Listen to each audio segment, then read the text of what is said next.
ሜሪ እንግዲህ ሩታን ለመበቀል አስባ ሜሪ፣ ዳኒ፣ ኤፍሬም ሩታ ናቸው ሄርሜላን ያገቷት። እንደዛ ብሎ ሲወያዩ ሲያወሩ ሰምቻቸዋለሁ።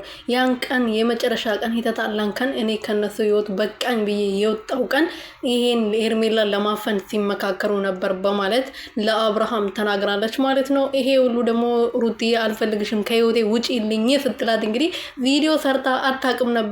ከሩትዬ ውጪ ቪዲዮ መስራት ይከብዳል ታውቃላችሁ። የእሷን ታምኒት ካልተለጠፈ የእሷ ፎቶ ካልተለጠፈ ቪዲዮ ስለማይታይ ከእሷ ጋር ካልመጣች ካልሰራች ስለማይታይላት አቆማ ነበረ። ዛሬ ደግሞ በውሸት ምስክርነት እንግዲህ ወደ አብርሃም መጣ።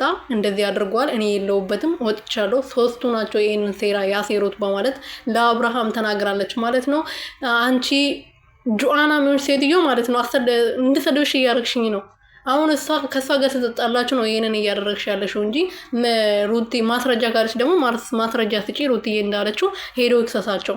ሰላም ሰላም ቤተሰብ እንዴት ናችሁ? ደህና ናችሁ ወይ?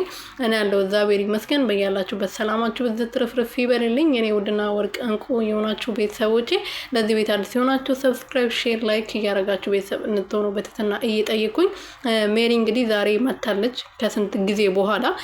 ሄርሜላን ያገቷት ሶስቱ ናቸው። ኤፍሬም እንዴት እንደዚህ ያደርጋል? ወንድም አይደለ ወይ? ስጋ አይደለም ወይ? ከሷ ጋር ተባብሮ እንዴት አንተ የምትወዳትና የምታፈቅራት ሴት እንደዚህ ያደርጋል ብላ ወንድምና ወንድም ለማጣላት ለማለያየት ሙከራ እያደረገች ነው። እቺ ሴጣን ልበላት።